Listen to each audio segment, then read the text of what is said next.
अखेर शेतकऱ्यांच्या एकजुटीचा विजय. कर्जमाफीतील जाचक अटी मागे, संघर्षाला यश. शशिकांत शिंदे.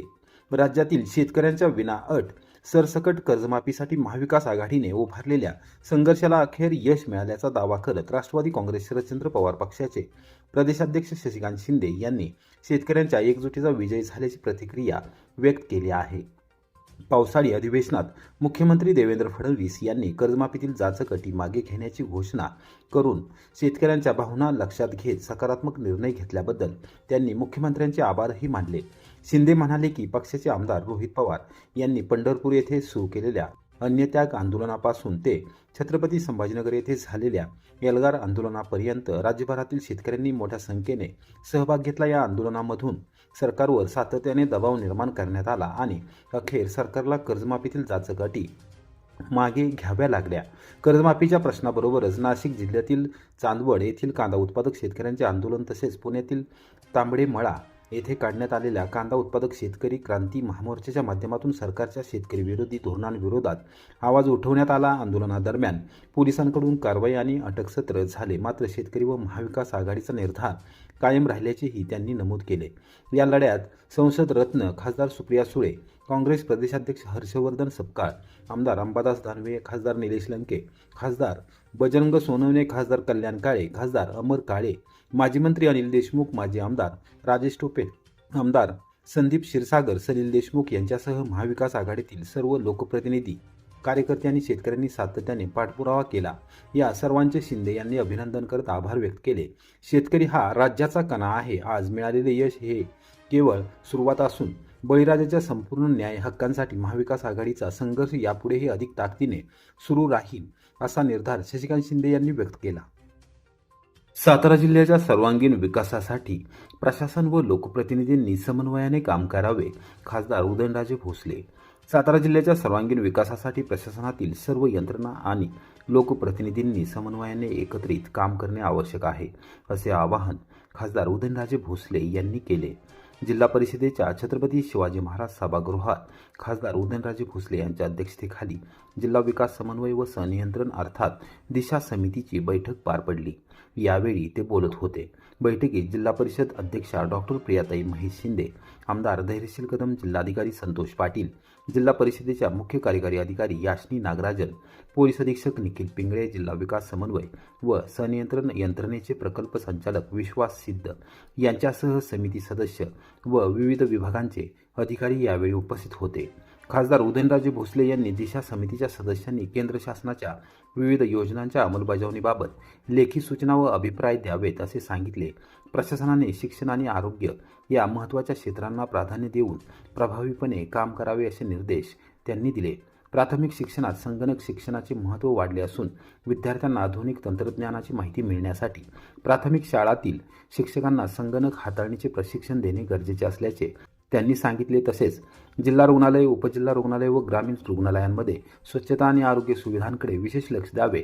प्रत्येक रुग्णालयाला देण्यात आलेले प्रसूतीचे उद्दिष्ट पूर्ण करण्यासाठी प्रयत्न करावेत. वैद्यकीय अधिकाऱ्यांनी मुख्यालयी उपस्थित राहून सेवा द्यावी, अशा सूचनाही त्यांनी केल्या. सातारा जिल्ह्यातील राष्ट्रीय व आंतरराष्ट्रीय दर्जाच्या खेळाडूंना आवश्यक सुविधा उपलब्ध करून देण्यासाठी CSR निधीचा प्रभावी वापर करावा. हा निधी मोठ्या प्रमाणात उपलब्ध होण्यासाठी दिशा समिती सदस्यांसह अधिकाऱ्यांनीही प्रयत्न करावेत, असे खासदार भोसले यांनी स्पष्ट केले. शेतकऱ्यांसाठी केंद्र शासनाच्या विविध योजना असून त्यांचा लाभ जास्तीत जास्त शेतकऱ्यांपर्यंत पोहोचवण्याची आवश्यकता आहे. केंद्र शासनाकडे पाठपुरावा करण्याची आवश्यकता असलेल्या विषयांची लेखी माहिती द्यावी. त्यासाठी योग्य तो पाठपुरावा करण्यात येईल, अशी ग्वाही खासदार उदयनराजे भोसले यांनी दिली. या बैठकीत जिल्ह्याच्या विकासाशी संबंधित विविध योजनांचा आढावा घेण्यात आला असून केंद्र व राज्य शासनाच्या योजनांची प्रभावी अंमलबजावणी करण्यावर भर देण्यात आला. लोणावळ्याजवळ मंकी हिल ठाकुरवाडी घाटात दरड. पुणे मुंबई रेल्वे वाहतूक विस्कळीत. कोयना एक्सप्रेस पुण्यापर्यंतच धावणार.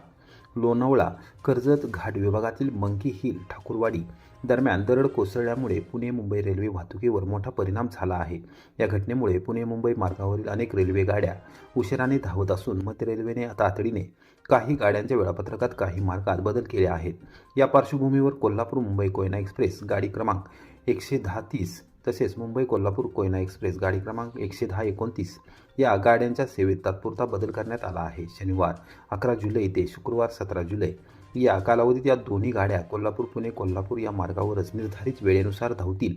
पुणे ते मुंबई आणि मुंबई ते पुणे हा प्रवास या कालावधीत रद्द करण्यात आला आहे. दरड हटवण्याचे आणि रेल्वे मार्ग पूर्ववत सुरू करण्याचे काम युद्धपातळीवर सुरू असून प्रवाशांनी प्रवासापूर्वी आपल्या गाडीची अद्ययावत माहिती रेल्वेच्या अधिकृत माध्यमातून तपासूनच प्रवास करावा असे आवाहन मध्य रेल्वे प्रशासनाने केले आहे. 45 रस्त्यांची कामे ठप्प. कराड नगरपालिकेला भाजपचा थेट बोंबाबोंब आंदोलनाचा इशारा. कोट्यवधींचा निधी, वर्क ऑर्डरही तयार, तरी विकासाला लावला ब्रेक.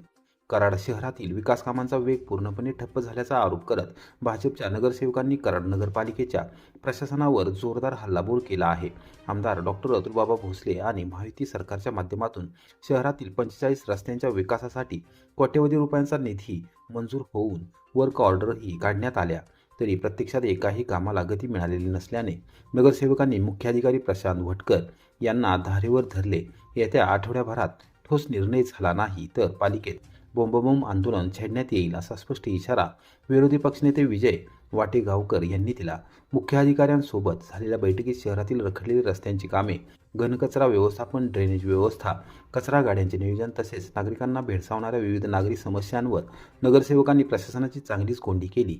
मंजूर निधी असूनही विकास कामे सुरू न होणे हे प्रशासनाच्या निष्क्रियतेचे लक्षण असल्याचा आरोप करण्यात आला. बैलबाजार रोडच्या कामाची वर्क ऑर्डर 8 एप्रिल 2026 रोजी देण्यात आली होती. मात्र BPCLच्या गॅस पाईपलाईन आणि एअरटेलच्या केबल टाकण्याच्या कारणावरून रस्त्याचे काम अद्याप रखडले आहे. या विलंबाला नेमके जबाबदार कोण? संबंधित यंत्रणांनी काम सुरू का केले नाही असा संतप्त सवाल नगरसेवक शिवाजी पवार यांच्यासह अन्य सदस्यांनी उपस्थित करत प्रशासनाकडून स्पष्ट उत्तराची मागणी केली. बैठकीत SIR संदर्भातील BLO कॅम्पचा मुद्दाही गाजला. राजकीय पदाधिकाऱ्यांना असे कॅम्प आयोजित करण्याचा अधिकार नसताना ते कोणत्या नियमानुसार भरवण्यात आले असा सवाल उपस्थित करण्यात आला. यावर मुख्याधिकारी प्रशांत भटकर यांनी अशा प्रकारचे कॅम्प राजकीय नेत्यांना आयोजित करता येत नसून ते बेकायदेशीर असल्याचे स्पष्ट केले. नगरसेवक अजय पावसकर यांनी प्रीतिसंगम बागेतील गैरव्यवस्थेचा मुद्दा उपस्थित करत स्वर्गीय यशवंतराव चव्हाण यांच्या समाधी परिसरात मोकाट गाढवे फिरत असल्याची गंभीर बाब निदर्शनास आणली. संबंधित ठेकेदाराचे बिल अदा करू नये अशी मागणी त्यांनी केली. तर नगरसेवक सुहास जगताप यांनी शहरातील सर्व भागांमध्ये नियमावली आणि संबंधित अधिकाऱ्यांचे संपर्क क्रमांक दर्शवणारे फलक तातडीने लावण्याची मागणी केली. बैठकीनंतर भाजप नगरसेवकांनी स्पष्ट शब्दात इशारा दिला की मंजूर निधी असूनही विकास कामे रखडवण्याचा प्रकार यापुढे खपवून घेतला जाणार नाही. आठवडाभरात कामांना गती न मिळाल्यास कराड पालिकेत तीव्र बोंबाबोंब आंदोलन करून प्रशासनाला जागी केली जाईल. कराड पोलिसांनी छापा टाकून 4 देशी पिस्तुलांसह 8 जिवंत काडतुसे केली जप्त, 4घे जेरबंद. कराड शहर पोलीस ठाण्याच्या गुन्हे प्रकटीकरण शाखेने बेकायदेशीर शस्त्र विक्री विरोधात मोठी कारवाई करत 4 संशयितांना अटक केली. आरोपींकडून 4 देशी बनावटीची पिस्तूल, 8 जिवंत काडतुसे तसेच एकूण 3,58,000 रुपयांचा मुद्देमाल जप्त करण्यात आला आहे. पोलीस अधीक्षक निखिल पिंगळे, अप्पर पोलीस अधीक्षक वैशाली कडूकर आणि उपविभागीय पोलीस अधिकारी राजश्री पाटील यांच्या मार्गदर्शनाखाली ही कारवाई करण्यात आली. वरिष्ठ पोलीस निरीक्षक दत्तात्रय दराडे व पोलीस हवालदार संदीप कुंभार यांना गुप्त माहिती मिळाल्यानंतर गुन्हे प्रकटीकरण शाखेचे उपनिरीक्षक निखिल मगदूम व त्यांच्या पथकाने शासकीय रत्नागिरी गोडाऊनच्या पाठीमागील ईदगाह मैदान परिसरात छापा टाकला. या कारवाईत आफताब बादशाह मोमीन वय 24, रेहान मेहबूब शेख वय 19, अमर रघुनाथ पाटील वय 23 आणि ओमकार प्रकाश हिंगणे वय 25 यांना ताब्यात घेण्यात आले. आरोपींकडे कोणताही वैध परवाना नसताना शस्त्रे विक्रीसाठी आणल्याचे प्राथमिक तपासात निष्पन्न झाले. या प्रकरणी कराड शहर पोलीस ठाण्यात संबंधित कायद्यानुसार गुन्हा दाखल करण्यात आला आहे. न्यायालयाने 4ही आरोपींना 15 जुलैपर्यंत पोलीस कोठडी सुनावली आहे.